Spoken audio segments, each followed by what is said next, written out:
Hello and welcome back to another video, guys. Now, that's right, today I'm going over my complete Star Wars 4K collection. I promised I'd do this today, which is a bit of a shame for me because I'm feeling a bit under the weather today. I'm not feeling 100% myself, but I told people that I would upload this today, and I will. Although it might be quite late in the day because my internet's down today as well. So I'm literally going to have to record this, edit it, and then whenever the internet decides to come alive, I'll upload it. So, hey, who knows? It might not even be up today, I promise. Which is a bit of a bugger, because there's no point in me filming it. Anyway, enough of that. Today, I'm going to go over all of these. That's right. I got all of the Star Wars 4K films individually. Why did I do this? Because I did already own them all. Star Wars is my favourite thing on the planet, in existence. I love Star Wars so much, and I wanted to own the best possible copies of these movies. I had the Skywalker box set. No, sorry, I didn't, because of course there's 3 additional films now that they want to include in this Skywalker thing, even though the last 3 are bullshit. I've got the cover with, I had the box where Anakin's walking away and you can see Vader's shadow. I had that, and then I had all of the Disney ones in 3D. And yeah, I've kept my box set because I feel a bit attached to it. And I've kept the 3D copies of the Disney ones just in case I'm ever in the mood to watch them in 3D again. But yeah, I decided to upgrade them all because Star Wars is my favourite thing ever. And I wanted to earn I wanted my collection to look uniformed, I'll say, because it looked very messy. I had a box set.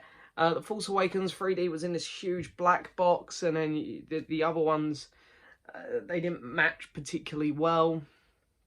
It was like The Last Jedi having a short title, and then the Rise of Skywalker being longer, like the Star Wars logo was smaller on some because I had to fit it all on the spine.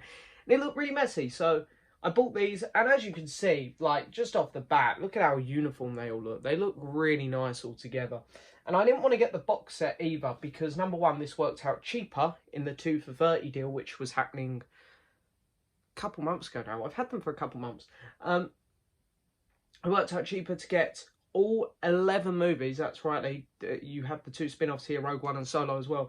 It worked out like £40 to £50 cheaper to get all of them with those films than get the box set. And I wasn't a fan of the long design on the box. That, like, for example, I've got the long design box for Harry Potter and James Bond here, which is just sitting on my floor because I don't know where to put them at the minute. They're such awkward sizes.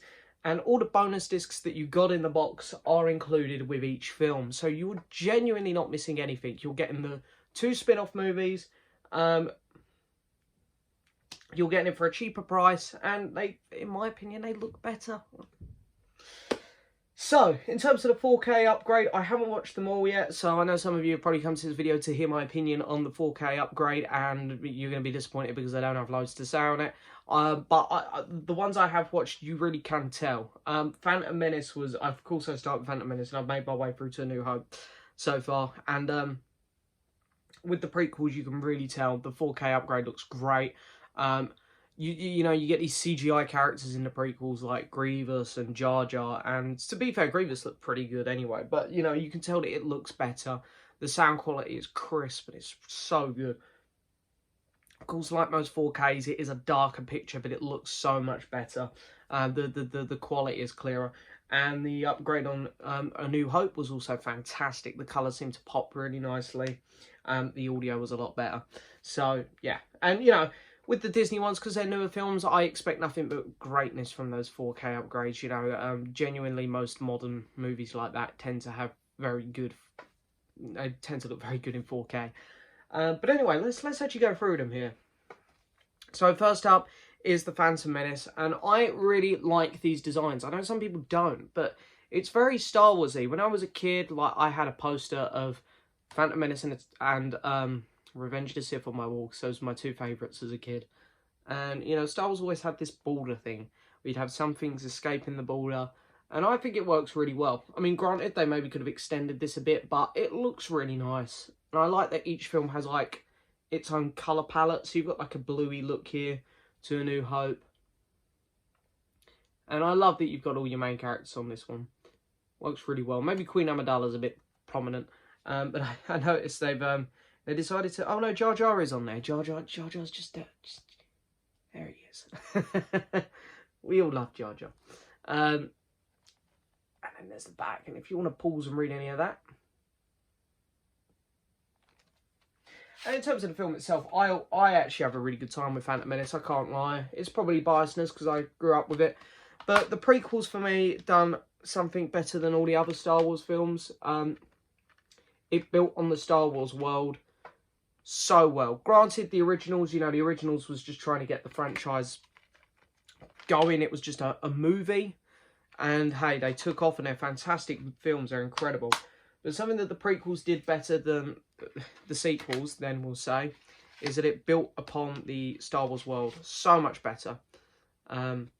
So many cool planets. Like, I love seeing all the new planets here. All the new creature designs, all the droids, the designs and everything. The planet designs look fantastic in this movie. And then we carry on into Attack of the Clones, which I'm not a big fan of this movie. I don't think it's awful, because some people like to say this is a truly terrible movie, and I don't think it is. I think this movie, I love the start on Coruscant, and then I love the ending on Geonosis. It's all the middle stuff that I'm not the biggest fan of. Just some real shoddy dialogue. And I love this cover a lot. I just wish that we had Dooku up there instead of Jango. I know that Jango's probably a bit more iconic because he's wearing, the Mandalorian armor, which will eventually be Boba Fett's. But it's Christopher Lee. I know, I can't lie, I'm a big Dooku fan. I think it's because I've read the novel Jedi Lost, and then of course he's in Master and Apprentice and Dark Disciple, and then of course in the Clone Wars he pops up a lot, and he's fantastic in that.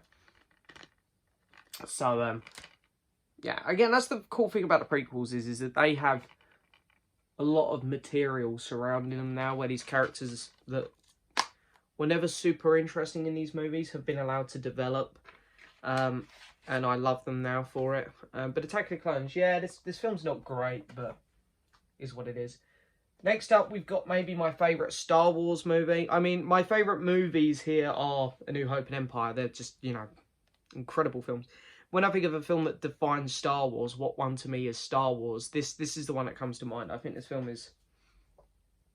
this captures what Star Wars is better than any of the others.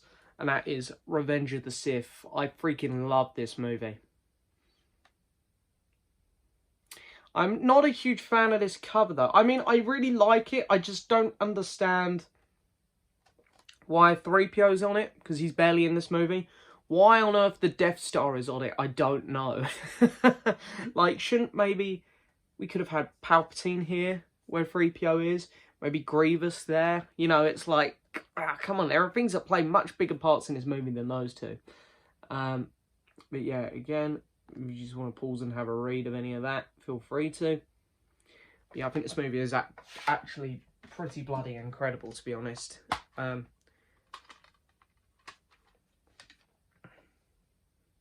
then here we've got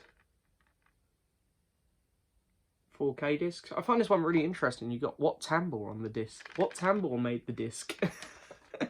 But Palpatine and Grievous didn't, who played big parts in this movie. And Yoda. No Yoda on any of the artwork for this one. Strange artwork. It's a shame, because I really like it. I do like it, to be fair. It's got a nice uniform to it. How you got the 3D and you got that epic lightsaber duel at the bottom. Vader lurking in the background. But yeah, anyway. So there we go. There's the prequels. Hey, I know they're not the most loved things. I personally really enjoy the prequels for what they are. At least they tell... At least their story makes sense, and you can tell it's all one filmmaker and it's one vision. Next, we've got, of course, the one that started it all, A New Hope. Absolute classic movie. I find the cover on this one a little bit messy. Every character is sort of looking in a different direction, and it's like, I don't know. I'm not the biggest fan of this colour. But it's still nice. It's not bad. There's the spine. That's the back. Now, I'd be tempted to say this is my favourite movie ever, which is saying quite a lot. I absolutely adore this film.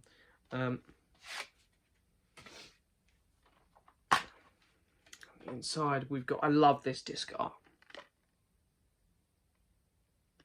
Love it. Then I love how all the bonus discs are in black and white for the episodes.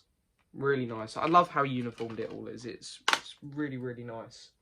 They even though genuinely I'm not 100% happy with all the covers, because again, you know, there's this one's a bit messy. There's characters I would have rather have had on the Revenge of the Sith one. They look uniform. They look great. Next up is The Empire Strikes Back. Also arguably my favourite movie ever. Really interesting. Boba is very present on this one. Look at how big Boba is. Even though he doesn't do much in this film. He doesn't do much in either of the films, really. Again, if you want to see more Boba, I recommend either reading the actual Star Wars comic run, which is set between A New Hope and Empire, or watch Clone Wars, see him as a kid. He does a lot more in that. And then here is the back.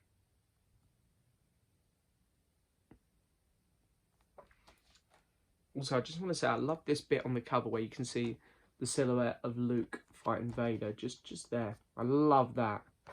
Looks so nice. Again, the disc artwork on this is incredible.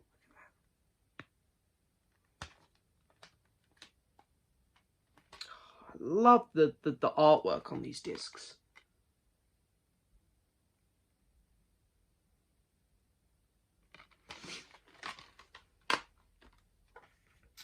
Very cool. So that's the halfway mark there, I believe. Or, well, no, the next one's halfway. Of course, this is the end of the Skywalker story in my head now. I'm sorry, guys. I'm still so sour over the Rise of Skywalker. Return of the Jedi. Look at that. I really like this one. This is my favourite of the sequel covers. They've done a really nice job with this one. Yeah, very, very cool. Again, no Emperor. They're very afraid to put the Emperor on these covers for some reason. Got the Sarlacc pit there. Really, really cool. Love it.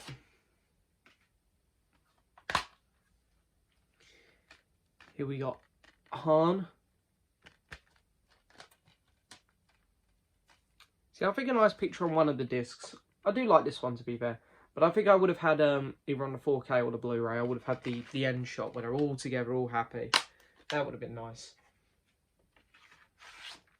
But yeah, Return of the Jedi. Okay, now we're going to talk about the sequels, which you guys know I love doing. Okay, so first one up, of course, is The Force Awakens. One of Luke is on the cover to this. I don't know. Yeah, this film isn't... I quite enjoy this movie. You know what? This one and The Last Jedi, I always have to put myself in the mindset before The Rise of Skywalker come out, when there was still hope that these films were going to end well. And you know what? This is still a decent film. It's a bit of a copycat movie, but you sort of understood why they had to make this film a copycat movie, because people were still very unhappy with Star Wars. And they had to try and bring the original fans back. So, you know, this is a well-made, competent movie, which is, I can't take that away from it. And the characters that they start off with are really, really great. It's just a shame that the next two films don't develop them very well. But this is a good starting point. Unfortunately, this is where everything did go wrong, because there wasn't a plan. Just... Obviously, we didn't know that as the audience. We saw a really good start and went, hey, this is going to be great. And then this movie came out. The Last Jedi. Maybe the most divisive movie ever made. Personally, I don't mind this film. I like Rian Johnson. It's not a great Star Wars movie. It's not. But it is a good movie. It's well made. It doesn't fuck with the lore too much. There are some characters which are developed well, like Kylo. I love Kylo in this movie. You know, but I wasn't a huge fan of what they done with Luke. I don't get super angry about it like some people, because they do their best to explain it. It's not a bad movie. When it came out, I quite enjoyed it. My opinion has weakened a bit of it over the years, but it's not a bad movie, I don't think.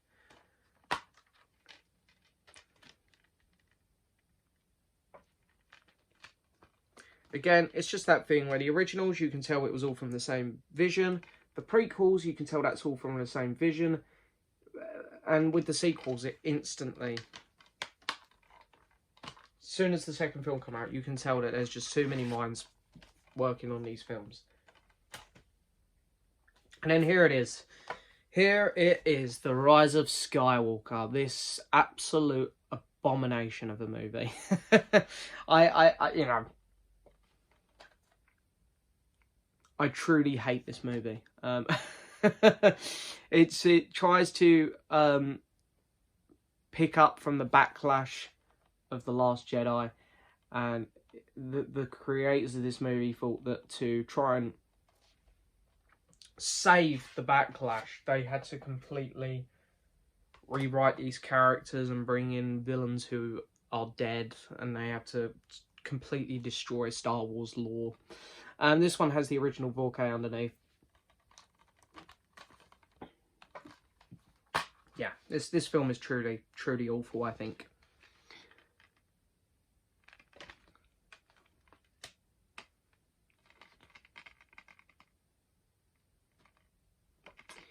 Yeah, so who knows? Maybe I'll review this film again on its 1-year anniversary, and I can tell you that I still hate it as much as I did when it came out.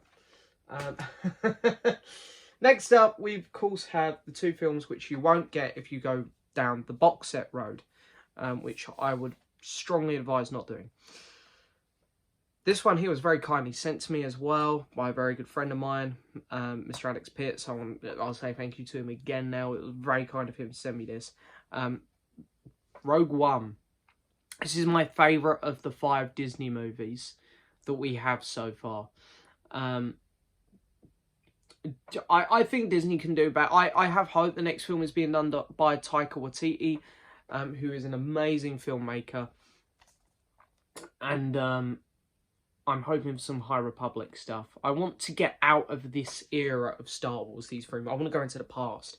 So I'm hoping Taika could do that. Saying that, this film was really, really good. I genuinely really had a good time with this film. This film, for me, would probably just crack my top 5 Star Wars movies. Probably be number 5. I have a really good time with this one. While the main characters are not super well developed, that's not what this film's about. This film is about building upon the story of the original film, and it gives you some more context to things that happen in it. And I'd highly recommend reading the book Catalyst, which is basically a prequel to this movie, because it gives you even more appreciation for that movie, and then even more appreciation for A New Hope. It's fantastic. Next up, and the last one, of course, is Solo. Yeah, this film is... I enjoy this movie quite a bit, actually, surprisingly. I don't know why some people don't like it.